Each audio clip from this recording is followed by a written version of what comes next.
ಮೇಲೆ ಏರಿಸಿದ. ಹೌದು ತನ್ನ ರುಂಡಾಕಡ ದೇವ ಗದ್ದಿಗೆ ಮೇಲೆ ಏರಿಸಿದ. ಬಿದ್ದ. ಗಂಡ ಮನೆಗೆ ಬಂದ. ಯಾರ ಮನೆಗೆ? ತಮ್ಮ ಮನೆಗೆ ಬಂದ. ಹೆಣ್ತಿಯಲ್ಲಿ ಅಂತ ತಾಯಿ ತಂದೆ ಕೇಳ್ದ. ಏನಪ್ಪ ಬಾಳ ಸಲ ಕರೆದ್ರೆ ಹಚ್ಕೊಟ್ಟಿದ್ದಿಲ್ಲ, ತಮ್ಮ ಕರಿಲಿಕ್ಕೆ ಬಂದಾನ ಅಂತೇಳಿ ಒಂದು ತಿಥಿಗೆ ಹಚ್ಕೊಟ್ಟು ಹಿಂಗ್ ನಡ್ಕೋತ ಹೊಂಟಾರ. ಬೆನಾಡಿಗೆ ಅಡಿಗುಡ್ಡದ ಮಗಲಿಗೆ ಹಾದಿ ಹಿಡ್ಕೊಂಡು ಹೊಂಟಾರ ಅಂತೇಳಿ ತಾಯಿ ತಂದೆ ಹೇಳಿದ್ರು. ನನ್ನ ಅಳಿಯ ನನ್ನ ಮನೆ ತಗ ಕರಿಯಾಕ ಬಂದು ನನಗೆ ಭೇಟಿ ಆಗ್ಲಾರ್ದ ಹೋಗ್ಯಾನಂದ್ರ ನನ್ನ ಅಳಿಯಾಗ ನಾ ಭೇಟಿಯಾಗಿ ಬರ್ತೀನಿ ಅಂತ ಹೇಳಿ ಗಂಡನು ಆ ದಾರಿ ಹಿಡ್ಕೊಂಡು ಓಡುತ್ತಾ ಬಂದ. ಹೆಣ್ಣು ಮಗಳು ಮಂದಿರದ ಹೊರಗೆ ನಿತ್ತಾಳ. ತಮ್ಮ ಒಳಗೆ ಗುಡಿಯಾಗ ಹೋಗ್ಯಾನಂತ ಹೊರಗೆ ನಿತ್ತಾಳೆ. ಹೊರಗೆ ನಿತ್ತಾಳೆ. ಕೇಳ್ತಾನ, ಎಲ್ಲಿದ ನಿಮ್ ತಮ್ಮ? ದೇವ್ರಿಗೆ ಹೋಗ್ಯಾನ. ದೇವ್ರಿಗೆ ಹೋಗ್ಯಾನ ಅಂತೇಳಿ ಗಂಡನು ದೇವ್ರಿಗೆ ಬಂದ. ದೇವ್ರಿಗೆ ಬಂದು ನೋಡ್ತಾನ, ರಾಮ ರಕ್ತ ಆಗ್ಯದ ಗುಡಿ ಎಲ್ಲ. ರುಂಡಾ ಕಡ್ಕೊಂಡು ಗದ್ದಿಗೆ ಏರ್ಸ್ಯಾನ. ತಂಗೇರಿ ಹೊರಗೆ ನಿತ್ತಾಳ. ಅಂದ್ರೆ ನನ್ನ ಹೆಂಡತಿ ಹೊರಗೆ ನಿತ್ತಾಳ. ಇನ್ನು ನಾ ಇದನ್ನೆಲ್ಲ ಪಾಪಕ್ಕೆ ಗುರಿ ಆಗ್ತೀನಿ. ನನಗೆ ಗೌರ್ಮೆಂಟ್ ಬಿಟ್ಟದಲ್ಲ, ನಾ ಇನ್ನು ಬದುಕಬಾರ್ದಿದ್ದು, ನಾ ಬರಬಾರ್ದಿತ್ತು ಬಣ್ಣ ತಿಳ್ಕೊಂಡು ತಾನು ಆ ಕಡ್ಗ ತೊಂದ್ರೆ ರುಂಡಾ ಕಡ್ದ ಗದ್ದಿಗೆ ಏರ್ಸಿದ. ಗುಡಿ ಎಲ್ಲ ರಾಮಾರೋಡ್ ಆಯ್ತು, ರಕ್ತ ಆಯ್ತು. ಹಾಲ ಅನ್ನೂ ಬರುವಲ್ಲ, ಗಂಡನು ಬರುವಲ್ಲ ಅಂತ ಹೇಳಿ ಹೆಣ್ಣು ಮಗಳ ಗರ್ಭದ ಗುಡಿಗೆ ಬಂದಳು. ಗುಡಿ ಎಲ್ಲ ರುಂಡಾ ಕಡ್ಕೊಂಡು ರಕ್ತ ಆಗಿ ರಾಮಾರೋಡ್ ಆಗ್ಯದ.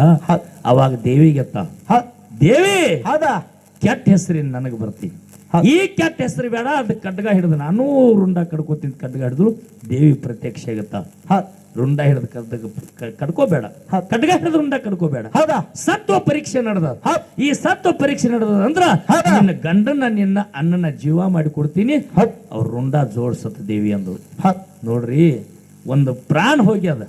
ರುಂಡ್ ಕಡ್ದ ಹೆಣ್ಣು ಮಗಳದು ತೆಳಕ್ಕೂ ಗುರುತಾಗೋಲ್ದು, ಮ್ಯಾಲ್ತು ಗುರುತಾಗೋಲ್ದು. ಅಂತ ಸಮಯದೊಳಗೆ ಏನ್ ಮಾಡಿಬಿಟ್ಲು? ಏನಾಯ್ತು? ಗಂಡನ ರುಂಡ ಒಯ್ದು ಅಣ್ಣನ ದಡಕ್ ಹಚ್ಚಿದ್ಳು. ಅಣ್ಣನ ರುಂಡ ತಂದು ಗಂಡನ ದಡಕ್ ಹಚ್ಚಿದ್ರು. ಹೋಗಿ ದೇವಿಗೆ ಶರಣಂದ್ರು. ದೇವಿ ಆಶೀರ್ವಾದ ಮಾಡಿ ಎರಡು ಜೀವ ಕಾಲು ಕೊಟ್ರು.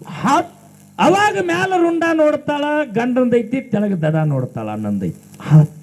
ತೆಳಗ ದಡ ನೋಡ್ತಾಳ, ಗಂಡಂದೈತಿ. ಮ್ಯಾಲ ರುಂಡ ನೋಡ್ತಾಳ, ಅಣ್ಣಂದೈತಿ. ಅವಾಗ ದುರ್ಗಾ ಪರಮೇಶ್ವರಿ ಕೇಳ್ತಾಳ, ಏನ್ ಕೇಳ್ತಾಳ್ರಿ? ಆದಿಶಕ್ತಿ ಜಗನ್ಮಾತೆ ಜಗದೇಶ್ವರಿ ಜಯ ಪರಮೇಶ್ವರಿ, ನೀ ಅವತಾರಿ ಇದ್ದೀವ.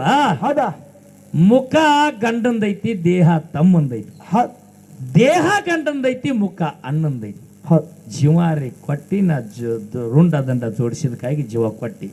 ಹೆಂಗ ಜನ್ಮ ಮಾಡ್ಲಿ ಅನ್ನೋದು ಕೇಳ್ದಕ್ಕರ ಅವಾಗ ದೇವ್ರು ಹೇಳ್ತದ, ಈ ಜನ್ಮ ಬಿಡು, ಈ ಜನ್ಮ ಬಿಡು. ಇನ್ನು ಗಂಡನ ಮುಖ ಐತಿ, ದಡ ಅನ್ನಂದೈತಿ. ದಡ ಅನ್ನಂದು ಹಿಂಗ ಬದ್ಲಾಗ್ಯದಿಲ್ಲೋ, ಮುಂದಿನ ಜನ್ಮದಲ್ಲಿ ನವಲಾಗಿ ಹುಟ್ಟಿ ಬಂದು ಅನ್ನನ ದಡ ಕುಣಿತೈತಿ. ಗಂಡನ ಕಣ್ಣಾನ ನೀರು ಹೊರಗೆ ಬರ್ತೈತಿ.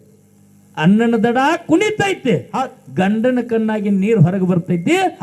ಆ ಗಂಡ ನವಲಾಗಿ ಹುಟ್ಟಿ ಬರ್ತಾನೋ, ನೀ ಹೆಣ್ಣು ನವಲಾಗಿ ಹುಟ್ಟಿ ಬಂದು ಪಾರೊಂದು ಪೂರಿ ನೆಲವೊಂದು ಗಂಗೆ ಸೂರ್ಯ ಚಂದ್ರರಿಗೆ ಪಾಪಿಲ್ಲದ ಪಿಂಡಾಗಿ ಮರ್ತೆಯದೊಳಗೆ ಎಂದೆಂದು ನೀವು ಭೋಗ ಕೊಡಬಾರದು ಅಂತ ಹೇಳಿ ಆಶೀರ್ವಾದ ಮಾಡಿ ಹಂಗಂತೇಳಿ ಇನ್ನೂವರೆಗೆ ಪಾಪಿಲ್ಲದ ಪಿಂಡಾಗಿ ಬಂದದ. ಇಲ್ಲಿವರೆಗೇನು ಕೇಳಿರಿ. ಇನ್ನು ಯಾರದಪ್ಪ ಅಂತ ಕೇಳಿದ್ರ, ನಮ್ಮಪ್ಪ ಬೀರ ದೇವರ ಹಬ್ಬ ಹಾಕ್ತೀನಿ ಅಂದ್ರೆ ದೈಗೊಂಡ ಗೌಡ ಕಳೆದಿರ್ದಂಗದ ಸಿರಿತಾನ ಹಾಳಿ ಪಡ್ಕೊಂಡ ನಮ್ಮ ಹಾಲು ಮತದವ್ರ ಹಬ್ಬ ಹಾಕ್ತೀವಿ ನಾವು. ದೇವ್ರುಗಳು ತಂದ ಹಬ್ಬದ ಕೇಳಿ ಹಾಡಿ ಮುಂದಿನ ಕೆಲವೊಂದರ ಪಾಳೆ ಕೊಡ್ತೀವಿ. ಬಂಧುಗಳೇ, ಸವಾದವ್ರ ಶಾಂತತೆಯಿಂದ ಕೇಳ್ರಿ. ಆ 3 ಕೇಬಲ್ ಇಟ್ಟರೆ 3 ಕೇಬಲ್ ಹತ್ತಿದ್ರೆ ಭಾಳ ಚಲೋ ಆಗ್ತೈತಿ. ಯಾಕಂದ್ರೆ ಹಬ್ಬದ ಹಾಡು ಒಂಜಾರ ಭಾಳ ಎತ್ತರ ಐತ್ರಿ, ಒಂಜಾರ ಕೇಬಲ್ ಪಾಡ ಐತೆ ಅಂದ್ರೆ ಭಾಳ ಬರ್ತದೆ.